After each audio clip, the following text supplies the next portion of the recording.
Okay, we're going to get going. Of course, the sooner we get going, the sooner we get out of here. Exciting day on campus today, this weekend, so really pumped about what's going on. So, a couple things real quick. Make sure computers and phones are put away. Schnatter Center assignment. Folks, I announced back in August and I sent an email. I added 2 more options to that. I know some of you guys have schedule conflicts, so look at those other options.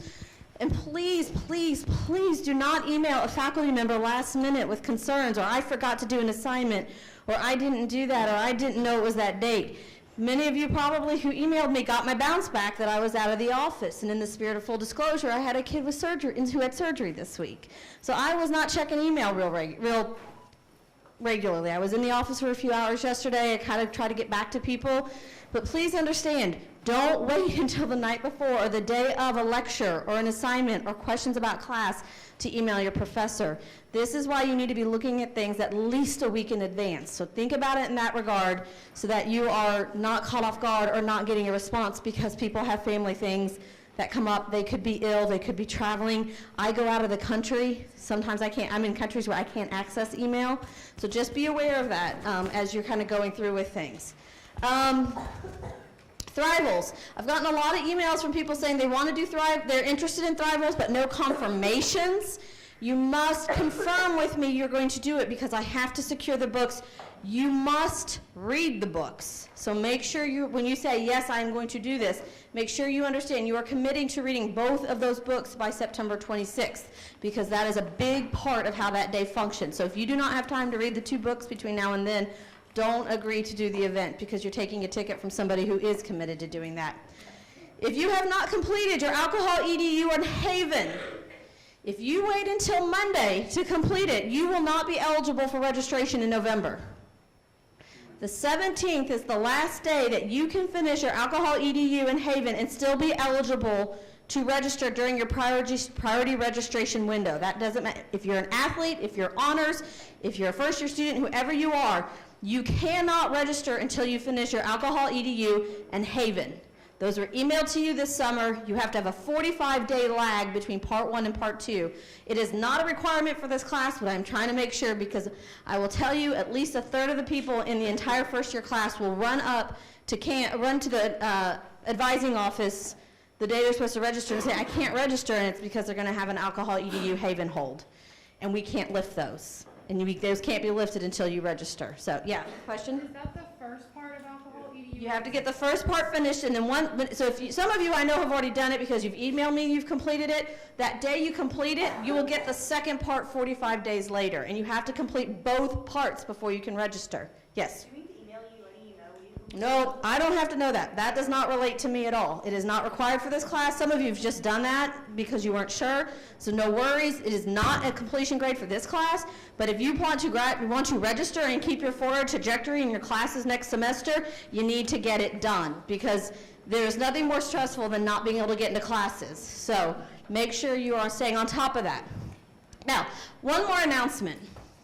I'll use this. We'll kind of go with an anecdotally here. So when I was a senior in college, I went to college in the suburbs of Chicago, and my senior year of college, the Chicago Marathon was on my 22nd birthday.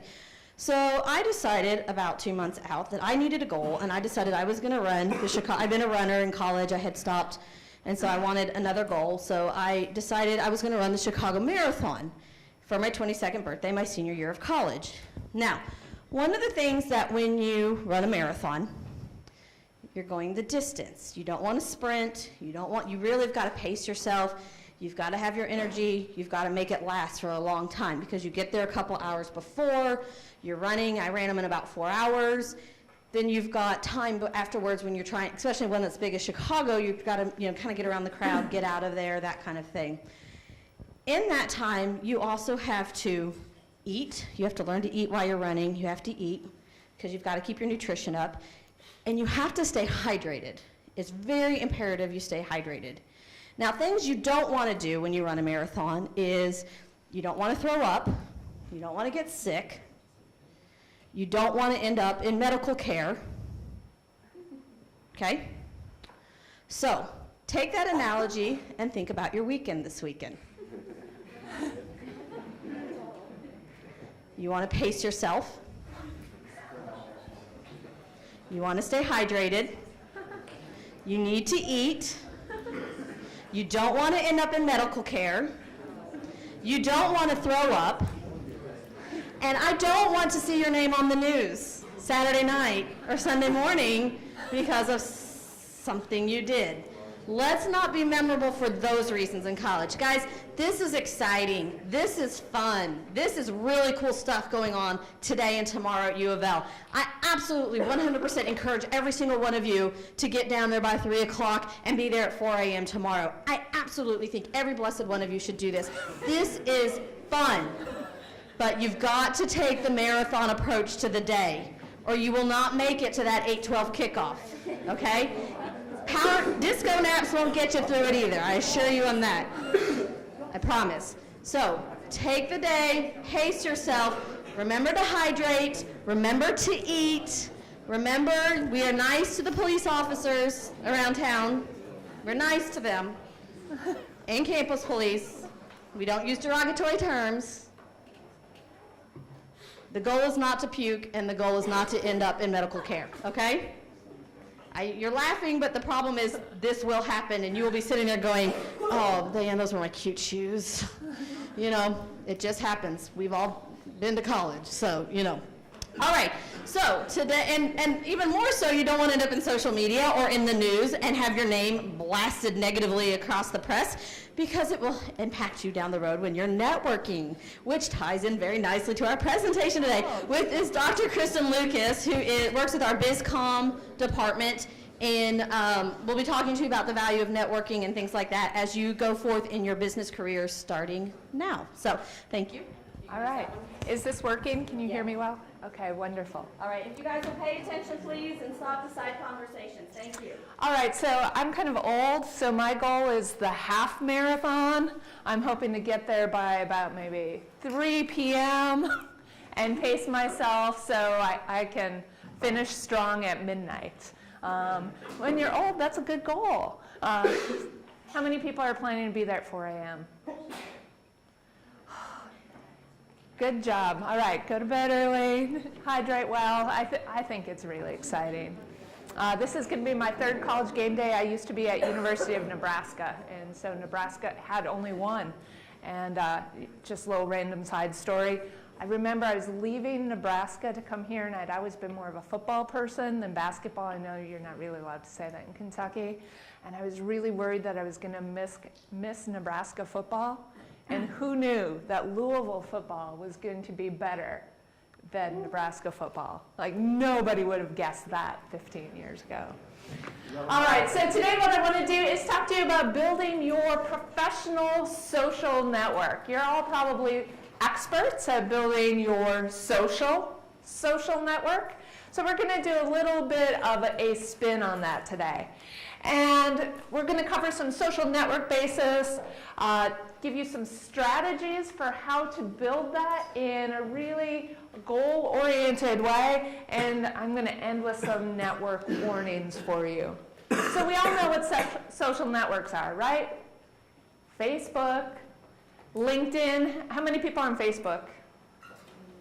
All right, LinkedIn. How many people on LinkedIn? Okay, quite a bit fewer. What other social networks do you use? Twitter, Snapchat, Instagram, yeah, all these social media. Maybe you have followers and people that you're following. So in this age of social networking, we all have a really good idea of what a social network is. It's the people you know and who know you. But there's other kinds of social networks that don't even require technology. They don't require you to have a log on to any kind of account, because a social network is any kind of network where you have ties with people, social ties for some particular reason. So it could be friendship networks. Does anybody have a network of friends who aren't on social media? Okay, maybe that doesn't exist anymore on today's college campus. But you might be part of an alumni network. How many people are part of their high school? Does their high school have an official alumni network?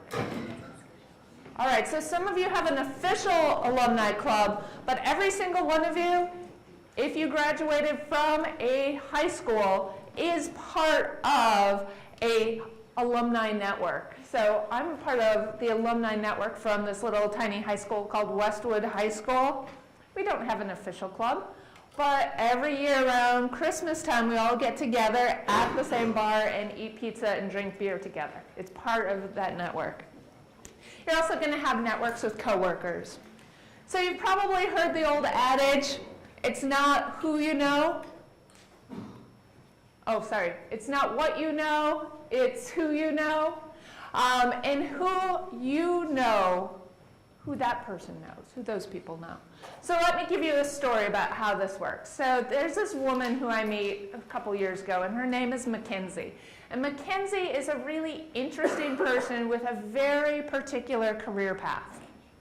Very, very particular. She's a sociolinguist who studies business schools and executive development. And she wants to have a job in a business school who hires sociolinguists. Well, lots of business schools don't hire sociolinguists because what do they hire? Accountants and management consultants and computer programmers. And they think, we don't have room for sociolinguists. So she says to me, how can I build my social network? Well, okay, here's me without glasses and shorter hair down here in the lower left on that side of the screen. So the story goes, this guy here, his name is Jason. He was in a band here in Louisville called Jenna Dean, if anybody follows the local music scene. He was also a PhD student. And one night Jason says to me, I'm a brand new faculty member, he says, hey, Kristen, we should go down to Nulu and go out to dinner with this guy whose name is Howard. Howard's a faculty member at the University of North Carolina, Chapel Hill. And I say, sure, that's great. So Jason and Howard and I go out to dinner, and I become friends with Howard, and I'm still friends with Jason, and Jason moves off to LA. And then about a year later, I meet Mackenzie, and we're sitting at lunch one day in, of all places, Vancouver, Canada, where there's a conference going on, and I said, you know what would really help? It would really help if you met Howard Aldrich from the University of North Carolina. And so I said, I'm going to find a way to introduce the two of you. And so as we are walking back from lunch to go to the convention center, who do we pass on the street? Howard Aldrich, standing in line for supposedly the best gelato in North America, which is in Vancouver, Canada, supposedly. And I said, Howard, I'd really like you to meet Mackenzie. She's a sociolinguist looking for a job in a business school. And I thought it would be helpful for her to talk to you since you're a sociologist, and I know that's not the same, but it's kind of close. Than an accountant. And he said, oh, well, Mackenzie, who you really need to meet is Jean Clark, who happened to be standing next to him. She's a sociolinguist in a business school at Leeds University in the UK, and they're hiring a postdoc researcher. Boom, Mackenzie has a job. It's a small world, small, small world. I bring up this story not because I'm this fabulous networker. I don't think I'm fabulous. I think I'm okay, I'm kind of in the middle. This guy's amazing. This guy knows everybody. Howard kind of knows everybody. But it's the process of putting those links in motion that work. Here's another quick story. One of my students, her name is Julia. She was at University of Nebraska, where I came from. And just a couple years ago, she said, I always remembered what you told me about reaching out to people on LinkedIn, and I was really trying to shift my career. I've been graduated for about 5 years now, and I really want to move into training and development, particularly within the area of accounting. And so I was looking at what was available in Omaha, and this woman is the senior manager for training and development at Lutz Accounting in Omaha, which is always consistently rated the best firm to work at in Omaha. And I noticed we had a mutual connection, that you're our mutual connection. Can you offer me an introduction? And I said, sure. Marissa was my roommate in graduate school. I would be glad to introduce the two of you. So you never know where these connections are going to come from.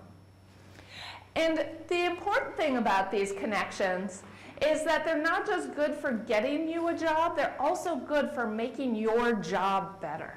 What we know is that people with stronger professional networks, once they get to the job, have more job-related information. So this means you're going to have better information to succeed in whatever your position is, accounting, marketing, finance, whatever it is that you're doing. If you have a broad social network, you're going to be tapped into people who are going to let you know about the industry, the company, what's happening, and how to succeed at your job. We also know that in your professional social network, if it's a good network, you're going to have more access to organizational resources.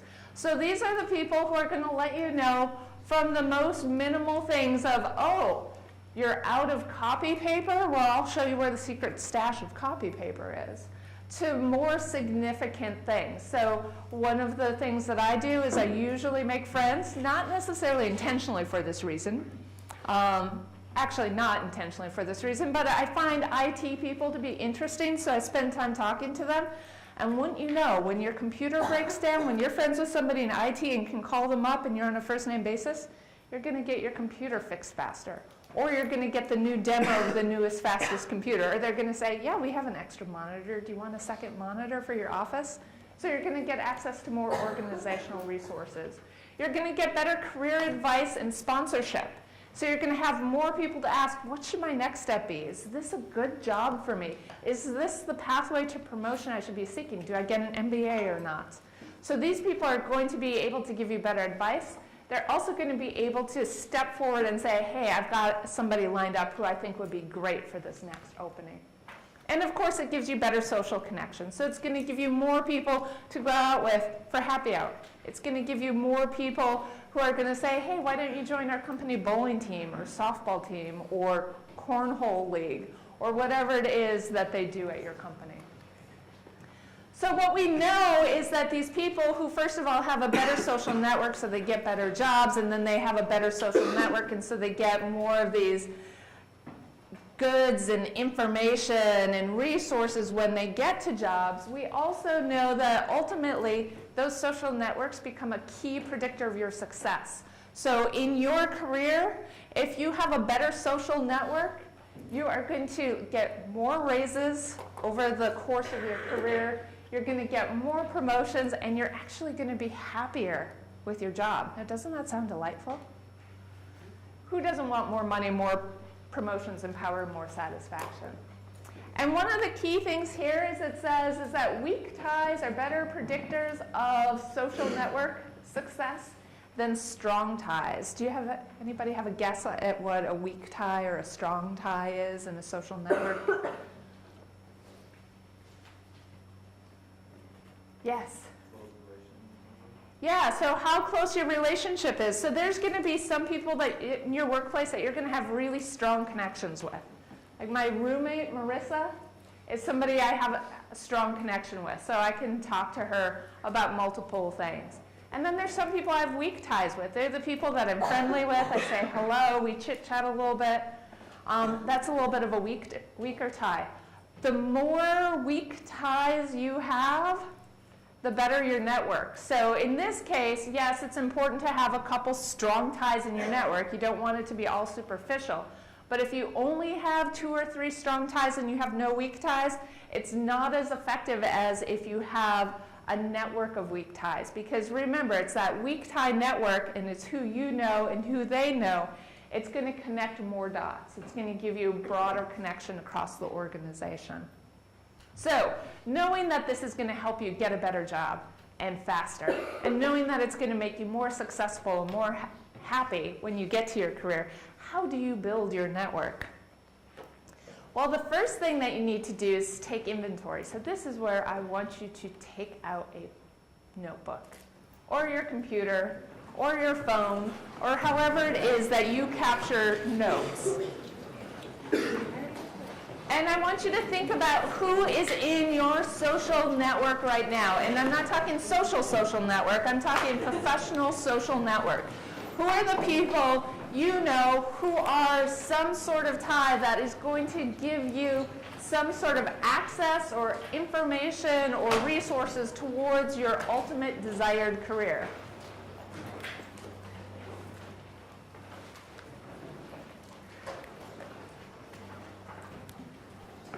So why might teachers and professors be important? Who said that? There you are. I could hear a voice. So yeah, so they know you. And what else do they know about you that's important right now?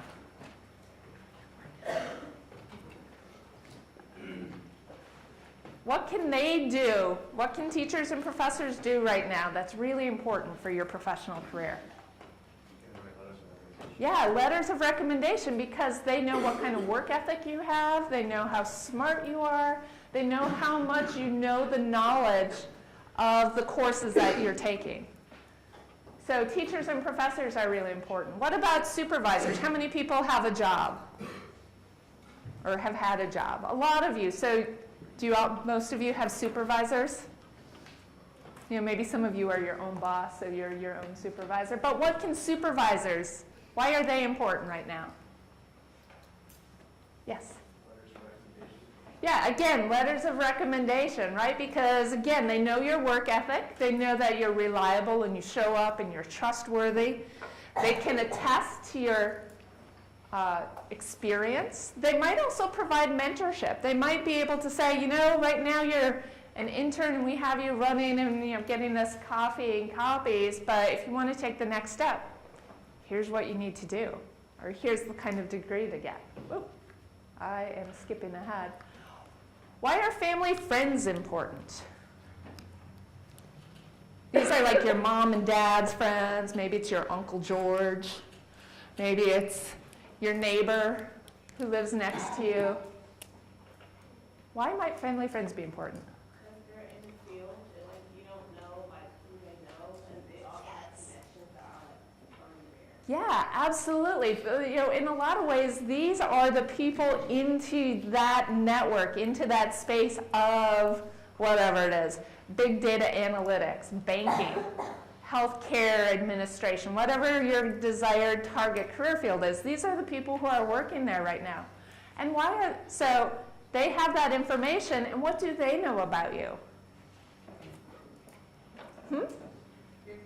Yeah, they know about your character, and so they say, oh, this is a good kid, or they pull in a personal favor and they say, hey, my neighbor's daughter or my neighbor's son is looking for a job, and maybe they know somebody. So let me give you a random little story about this. I worked for Shell Oil for a while, and when I first got there, I started meeting all these sales reps because we're scattered all across the country, all across the world, but the US sales reps live all over the country, and they'd come to Houston, Texas for training, and I was based at headquarters, so I was in Houston. And everyone that I met who was approximately my age all had a shared common friend named Dennis, who was somebody I was introduced to. One of my friends who worked for Shell said, oh, you need to hang out with my friend Dennis. Dennis did not work for Shell Oil, but yet Dennis seemed to know every single national sales rep in the country, which is really weird. Like, how does this 25-year-old kid know every other 25-year-old kid, 25 to 30-year-old kid who is adult, who is working for Shell Oil in a sales position? So crazy story when you started digging is that Dennis's dad was a big executive for Shell Oil. And Dennis's dad liked to hire the guys who played softball and Little League with Dennis when he was a little kid. So all these guys who graduated, they were mostly guys, but anyone who grew up down the street and played with Dennis as a kid had a job at Shell Oil when they turned 25 years old and graduated from college. So you never know where those job offers are coming from. All right, so the next step you need to do is you need to make connections. And so some of this you've already established because you've written down some people that you know. You've written down some professors, some family friends. You've written down some supervisors. So you have those folks down. Now the job is to keep track of your network. How are you currently keeping track of your professional network? Anybody doing that? Has anybody thought of doing that? I think I saw a couple hands go up on LinkedIn. Who has LinkedIn? All right. Ryan, are you keeping track of them there? Well, I mean, I have a LinkedIn, have like 50 connections. Okay. I don't really go on it right now. Yeah, so, and I mean, you don't have to be obsessive about it, but you maybe go on it every couple weeks. So just putting them in LinkedIn is great because that keeps track of folks. Before we used to have these Rolodexes and you'd stick their business cards in and then you'd go to call somebody and they wouldn't be in that job anymore. They'd have a new number and so that card would be no good. But now LinkedIn would update and you'd say, hey, I just saw that you got a new job. That's terrific, congratulations. So that's kind of what checking in every once in a while. So you want to do that at the surface level, you put them into LinkedIn or some other system of tracking who you know, and then at a deeper level of keeping track. So just kind of follow them, see what they're up to every once in a while, check in on people, and see what kinds of positions they're in. But you also want to seek out opportunities to develop your network. So we mentioned alumni associations. These are a really great way to meet people. Our alumni associations, and so your high school alumni association, maybe there's how many people were in a club that sort of has alumni? What's your name? Emily? Emily, what kind of club? I was in like a technology-oriented club, and it was like a nonprofit that taught kids in high school about technology, and we have an alumni board. Awesome. Okay, so that's exactly the kind of people you want to be in contact with. There's also professional student organizations. How many people belong to a professional student organization? Anybody in here? Nobody? Can you name some, Caitlin? That was not me. Can you give like an example of what's considered professional? Like honor student council? Yeah, kind of like that, but particularly those that are connected to the profession somehow. So the Student Marketing Association. Like NAPA? And what's NAPA? NAPA's like the business, like marketing, like all the marketing. Okay, awesome. Yes. Future Businesses in America, I feel like. Okay. Yes. Yes, absolutely. So think about these clubs that connect you up to your career. There are accounting associations. Elizabeth, do you have a list of, can you rattle some off? Yeah, they are required to attend one as part of their class assignment. It's all on their blackboard, so. Okay. So there's a list somewhere. Somebody emailed me and said, I attended this meeting, does this count? And I responded, yes, it does, so. Maybe how many of them don't know and they've already gone. Okay. Maybe you just haven't heard them called professional student organizations. Recognized student organization. Yeah, so there's RSOs, but some RSOs, yes. So I would say that all professional student organizations are RSOs, but not all RSOs are professional student organizations. So you could have a recognized organization that's just for social. But think about those. YPAL, is anybody, well, I'm not going to make you show hands, but once you hit 21 years old, you are eligible to join the Young Professionals Association of Louisville. And it's a really great organization where young people in mostly their 20s and some in their 30s get together. They're bright, they're ambitious, they're fun to hang out with. They will do beer crawls and Louisville Bats games, and they do things like home buying seminars, so there's informational stuff. They'll do community service projects. It's a great organization to be a part of. Once you think about that, once you establish who is in your network, this leads us to special assignment number 1. So special assignment number 1 is I challenge each and every one of you in this room to set up your LinkedIn page. How many people here have not heard of LinkedIn? Okay, so some hands are going up. LinkedIn is sort of like Facebook, but for your resume. So instead of doing social updates like, hey, this is what I've done, this is what I'm doing Friday night, you say, hey, this is what I accomplished on Tuesday morning. So it's more professional, it's tied to your career, but you set up a LinkedIn page. I'll show you mine. Here's a clip, so you put a professional photograph of yourself.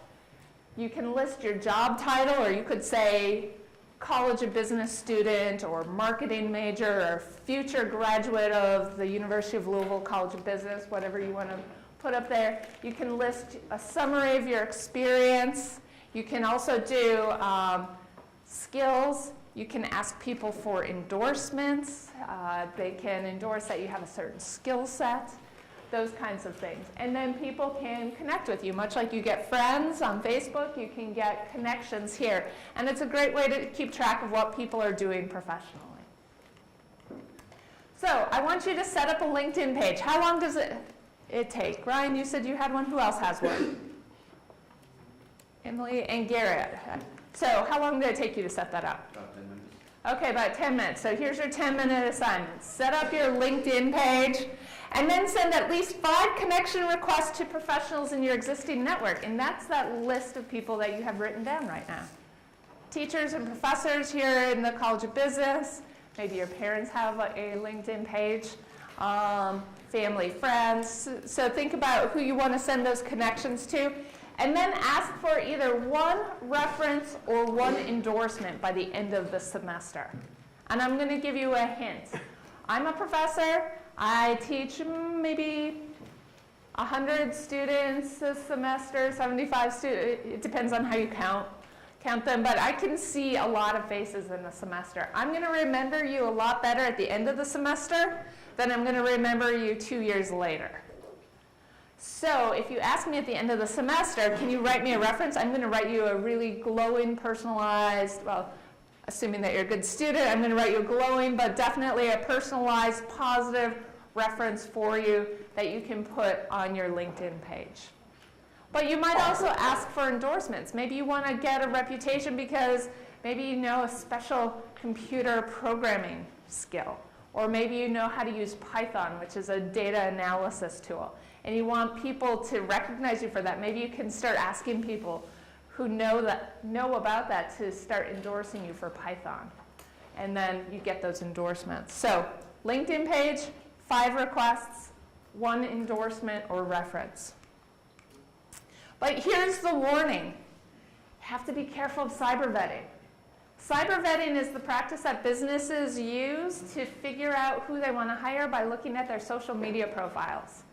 Sometimes this is a really positive thing, so it's not all snooping around. It is, I want to figure out who's out there, who has skills and talent and ability and knowledge that I need for my organization.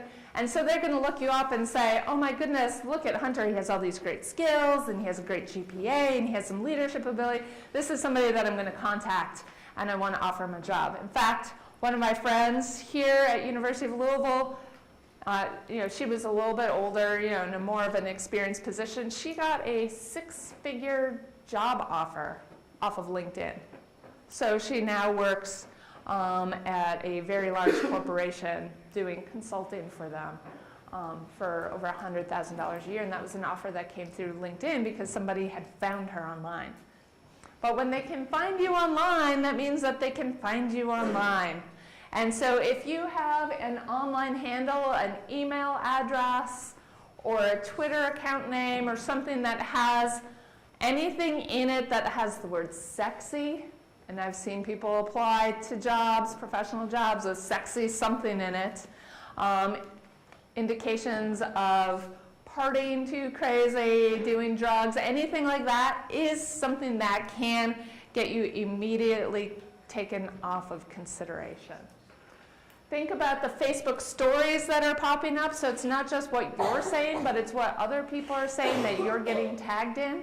There was a case a couple years ago of a woman who got fired from her job. She called in sick, said she couldn't make it, and one of her coworkers saw a photo that her friend posted and tagged her in and said, oh, it's so much fun to play hooky and go hiking today in beautiful sunny Colorado, and she was fired. She didn't post it on Facebook, somebody else posted it. Think about your blog entries if they represent you, because maybe something that you wrote when you were 13 was really awesome when you were 13, but it no longer reflects who you are as a young emerging professional. Maybe you want to clean up some of those old blog entries, clean up maybe your Twitter account or just mark it private. Think about the photos that you're putting up on Instagram. If there's too many that are shirtless or whatever, some places might hire you, but other places might be turned off by that. So you don't want to put things up there that could rule you out. And again, think about friends' tags. So here's your second special assignment. Now this one takes some courage. What I think you should do is you should find somebody who you know and trust, but is not currently a Facebook friend. So think about somebody maybe in your class, maybe somebody that you sit next to in accounting 201 or whatever, and ask that person, I will look up you if you look up me.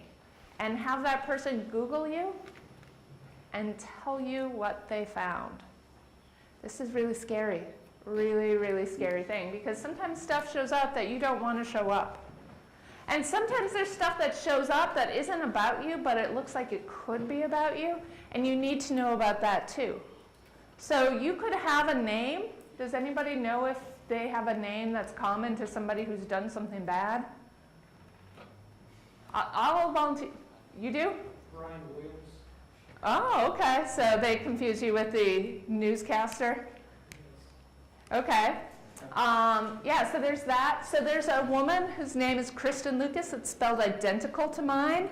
She was an aspiring, and I'll put in quotes, model who had a tawdry affair with a high-ranking Canadian government official and posted some, like not terrible photos, but, a little bit weird. There's also somebody named Kristen Lucas who wrote a pornographic book that is available for sale on Amazon.com. So it's really important to keep this person's Amazon.com book author profile separate from my Amazon.com book author profile, because I don't want people to say, oh, a book author, you wrote Communicating at Work, Strategies for Success in Business and Professions, and Bow Chicka Wow Wow. I don't even remember what the title was. But you need to think about what those things are, because people might associate that with you even if it's not you. We had a situation here a few years back where there was somebody who's had a sibling who committed a murder. And so his name came up in all of the news articles about his brother's murder. And so that was something that he needed to figure out how to deal with that on job interviews. So figure out what's out there. Okay, so now that we've got that cleared up, now is where things get a little bit interesting. What I want you to do is think about your dream job and actually turn around and tell the person next to you, if you haven't told them already, or maybe it's a little cluster of three of you, what is your dream job? Where do you want to be in, let's say, 5 years?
Be the middle of the sheet of your paper right now. So write down that dream job and be as specific as possible. Maybe you have a career field, maybe you have a specific company, maybe you just have kind of a general industry or a particular city that you want to live in. What is it about where you want to be in 5 years? What does that look like? So let me tell you about what my dream job was. So way back in the day, back in the 1900s when I was an undergrad, My dream job was to work in financial public relations. I just thought it'd be really cool. I had some experience working at a bank. I had a public relations major and a business administration minor, and I thought it'd be a really great way to merge these things. And so that was my dream job. And so what I needed to do was figure out what kind of network would help me get and succeed in that job. So I needed to think about who I needed. So who do you need to succeed in your job? What are the kinds of people? Does somebody want to volunteer their dream job? Yes, Angel. I want to do something in like consulting, so like I want people like finding out places like help them like rebrand like to help their company operate better. Okay, so are you talking like marketing consulting, management consulting? Management consulting. So Okay. I'm doing the CIS, the new thing like the business management. Okay, awesome, awesome. Okay, who else wants to share a job? Caitlin? I want to be a lawyer in the horse industry. Oh, okay, yeah.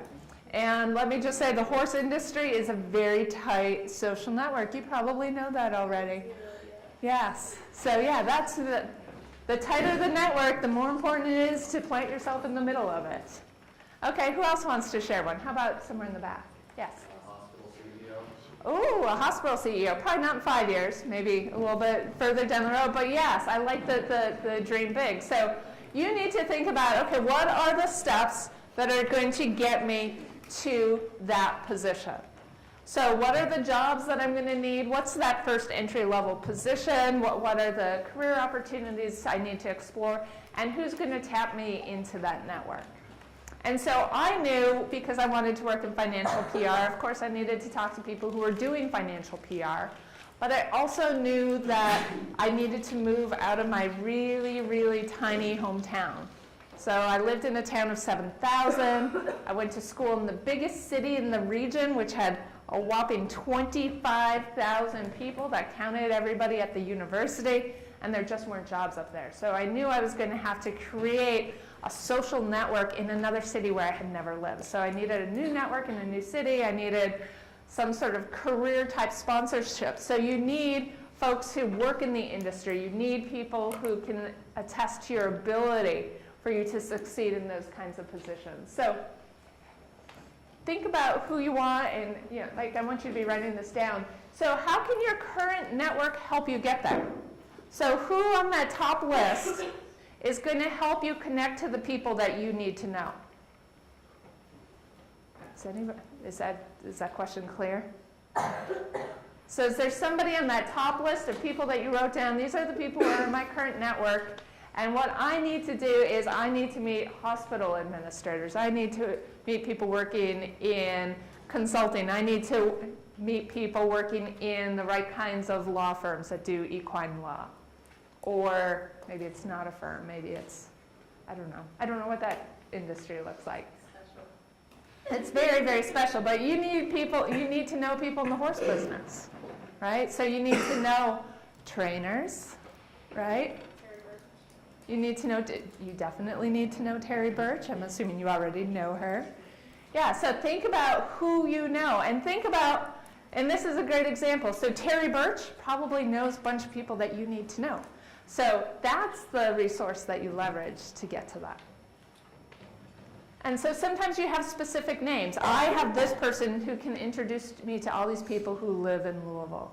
And Erica said you wanted to be a financial analyst here in Louisville. So you're going to need people who work in finance. You're probably going to want to know some people at YPAL.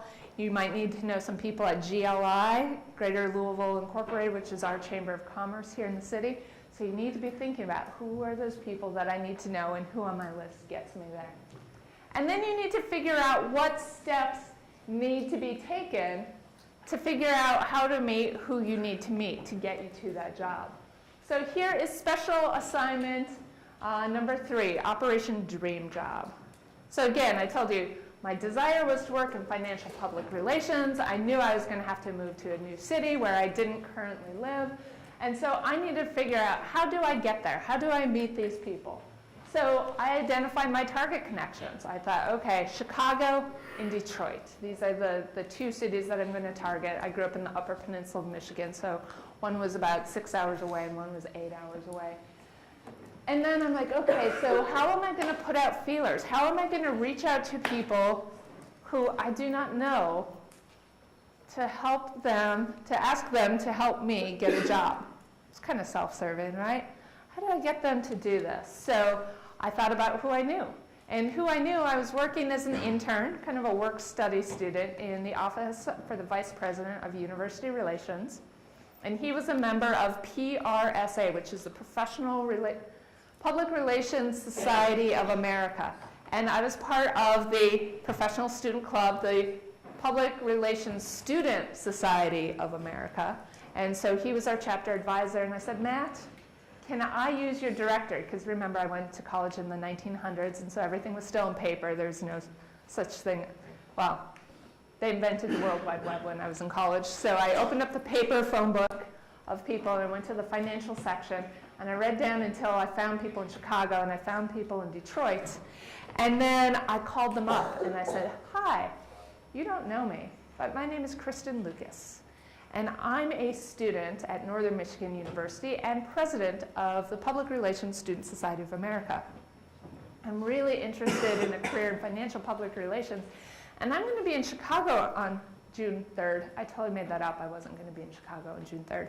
I'm going to be in Chicago on June 3rd and was wondering if you'd have time to meet with me. And what do you think the first thing they said was? Well, the first thing they said was, we don't have a job. That was the first thing that they said. And I said, oh, I don't need a job. I'm going to be a junior next year. I'm going to be a senior or whatever. It's going to be a senior, so I'm not actually looking for a job. I just want to do an informational interview. Next thing that they said was, great. Do you want to come for lunch? I'll buy you lunch. I said, super. So I signed that up. And then I called the next person. I repeated the conversation. And they said, great. Well, what did they say? Want to grab lunch? And I said, oh, I'd love to, but I'm already booked for lunch. And they're like, great, come in the morning, I'll get you coffee and bagels. So not only was this plan working and getting the contacts that I wanted, but I was getting fed for this entire trip.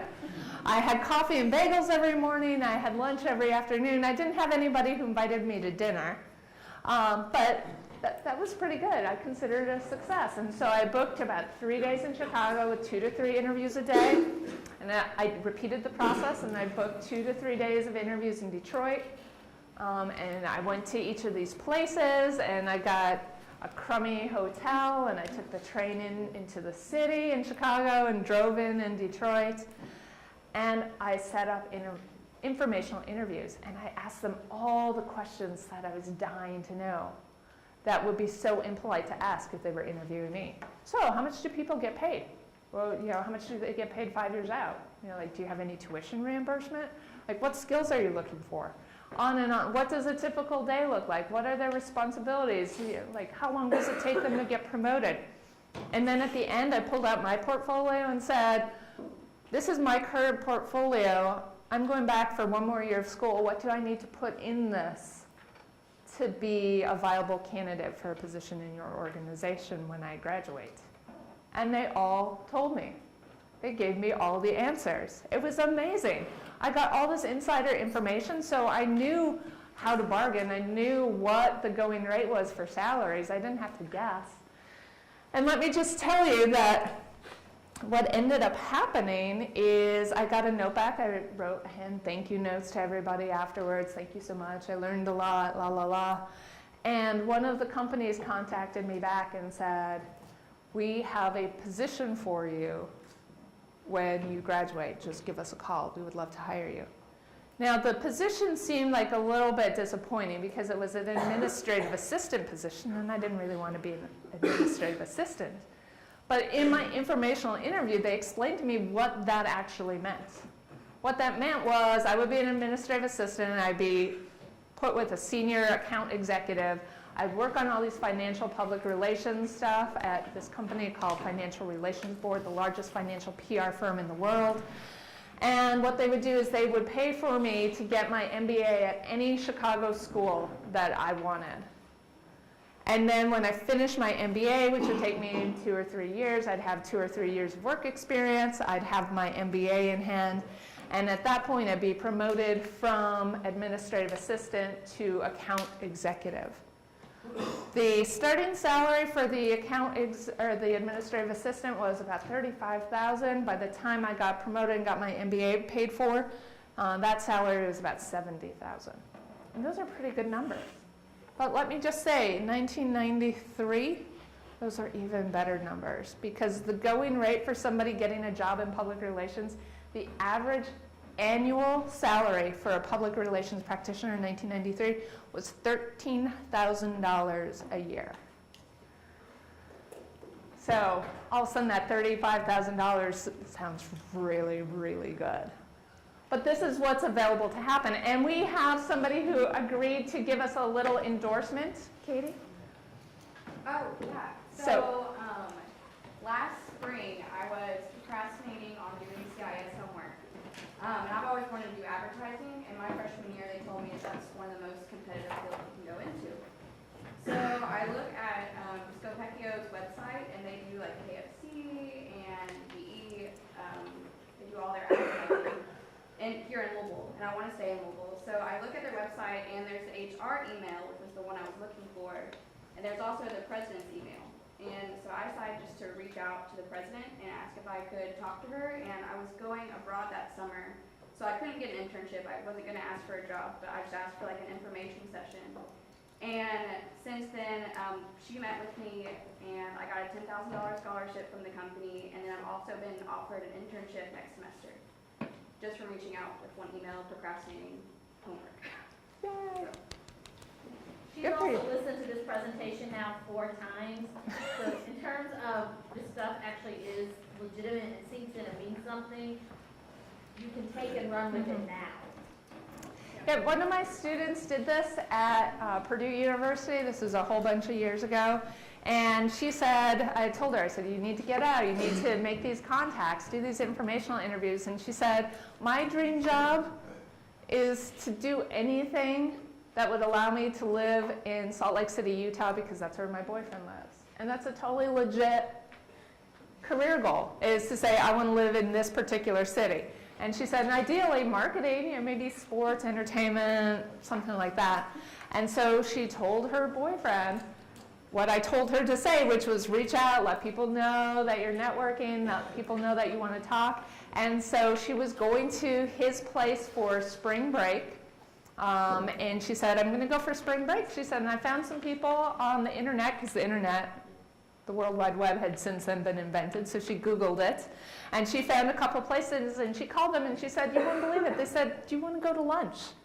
And she said, so she had a couple people wanted to take her out to lunch, and then she told her boyfriend, and her boyfriend has this buddy that he jogged with, and they're jogging in the morning.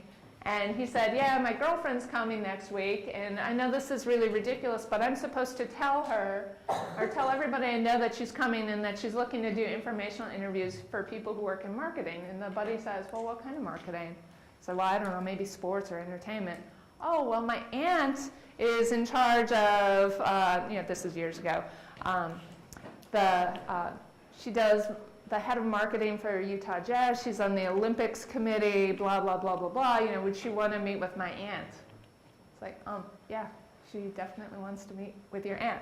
So this is, this guy, the boyfriend, would have never had an opportunity to talk to his buddy about what his aunt does for a living. It's just not anything that comes up in conversation. But here was this perfect person, and that was an informational interview for my student. Somebody else did this inside their own company. And this guy said, I work for this company who's a non-traditional student. I'm trying to finish my degree. I want to go interview somebody. So he called, the president was coming into town. He called the president and said, would you be willing to do an informational interview with me? I have this class project. And he said, I would love to. And he said, I don't have anybody to join me for dinner, so would you accompany me to dinner? So he took him to the nicest restaurant in Lincoln, Nebraska, had like a nice big old steak dinner and a bottle of wine, talked about the company and what was going on. And this guy says, so what are you looking for? And the guy said, people like you. He said, in all my years, nobody's contacted me. You're the first person to ask me these kinds of questions. And he said, finish that degree, and we're going to fast track you. So there's opportunities. Like, these opportunities even exist in your company. So step 4 is, so you've built this network, you've landed your dream job, or you've landed a job that is going to put you on the path to getting to your dream job. What do you do now? Well, you leverage that network. Because the network isn't just something that gets you in the door. The network is something that helps you succeed, but your network is also something that helps other people succeed. So it's your turn to be that source of organizational resources, your turn to be job information, organizational information, career sponsorship, and mentoring. So one of the things that you want to do is diversify across units. It's really easy to come in and only know the people who are in your department. I worked in Shell Oil, again in the 1990s, and it was just a really interesting place to work, especially if you got out of your little silo of your department and your floor.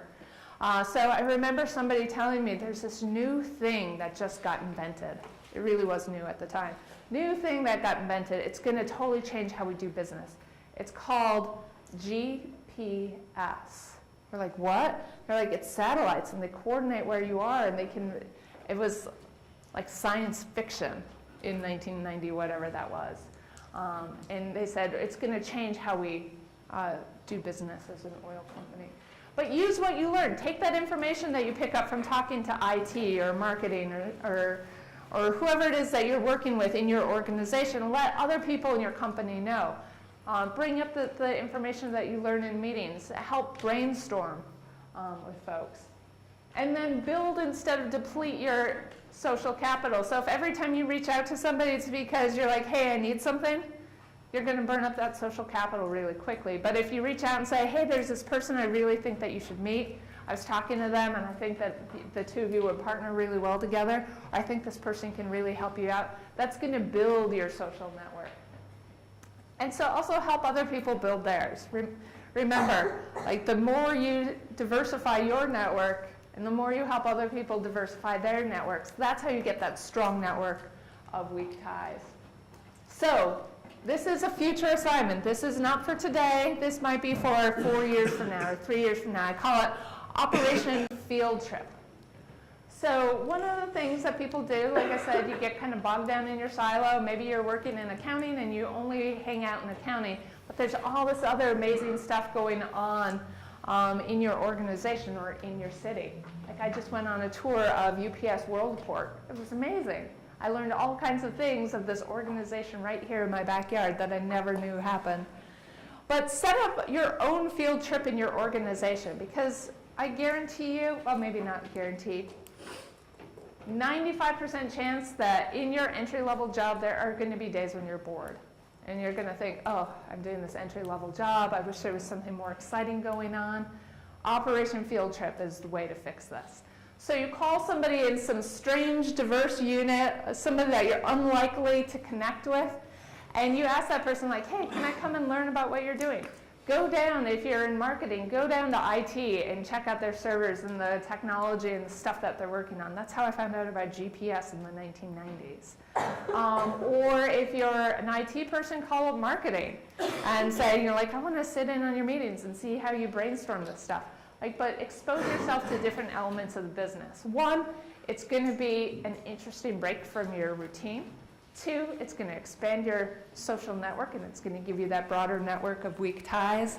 But 3, it's going to establish you also as a go-getter, because you're going to have this broad base of information. You're going to know how the parts work together. Especially if you want to be the CEO, you're going to want to know how all these units work together. So you're going to have lots of Operation Field Trips. Every single opportunity that you have.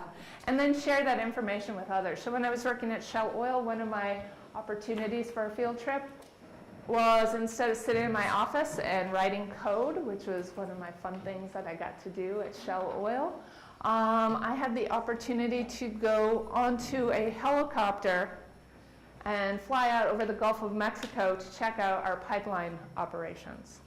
Not a bad way to spend a Tuesday. So, takeaways. What are your takeaways? I have some written up here. Don't read them. What are your assignments? What are you going to do?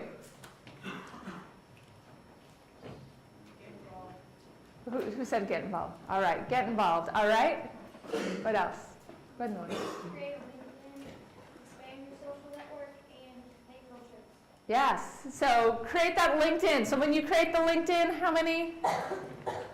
5. All right. And then what else are you going to ask somebody for? Some sort of endorsement. All right. So you're going to be on LinkedIn and ready to connect. Don't forget to connect to each other. Because the next CEO, the next big deal could be the person sitting next to you in your class. So don't just be thinking about who are the 40-year-olds and 50-year-olds out there. All right. What else did you take away about social networking? Yes? Ask for recommendations early, like recommendation letters earlier. Yes, definitely. Ask for them early. What else? No, it's not too early to start now. Yes? That having a social, having a social network is beneficial, but it can also be dangerous, so be kind of cognizant of what you Yes. post and what you keep on that Yeah. other people can see. Yeah, it is really amazing what the conclusions they jump to. Sorry, small talk can go a long ways. It can go a long way, absolutely. Anything else? Awesome. All right. Well, thank you all for having me. And can I make one more plug for a resource? I want you to all write down this address, BizComm, BIZCOMM, .setmore, SETMORE, setmore.com. In fact, if you have a cell phone, maybe you just want to plug it into your cell phone and bookmark it. That is access to a free, in the College of Business, writing lab. So instead of going to, well, I'm not saying instead of, but in addition to going to the lab that's in the library that's going to help you with your English papers, we have one right here in the College of Business. This resource is free for you to use the entire time you are a student in the College of Business. These people give you one-on-one help with writing, presentations, anything that you need to work on. So when you said you were from the UP, I saw somebody go like this. Who's the other UP person? 2? Where are you from? Yeah. What town? No, UP is Upper Peninsula, Michigan. So I saw somebody put their Oh, a different UP. Lots of times if you tell somebody you're like when you talk to Michigan people, like when I lived in Chicago, I ran into this a lot. The first thing they'll do is they'll put their hand up and because Michigan's shaped like this, and they'll show you where on their hand they're from. So. Well, let me say that I'm from this hand. So, okay, so folks, if you are definitely going to Thrivals, please confirm with that. Send an email to me. I am definitely going to Thrivals, so I can get your name on the list, get the books for you, get you a letter about classes. Remember, tomorrow is a marathon, not a sprint. This is a really fun, exciting opportunity. I really hope all of you take advantage of it. There are not going to be a lot of people who said that they got to go to game day at U of L when they were in college. So, this is it's not an experience everybody is getting. Okay, so your question is, what is the number one thing she told you to do to start your professional network? What's the number one thing she told you to do? I'm not answering that for you. You should have been listening. This is your exit question. What is the number one thing she told you to do to start your professional network? Boxes are on either side. Drop your cards off. Have a great weekend. Have fun. Be wise.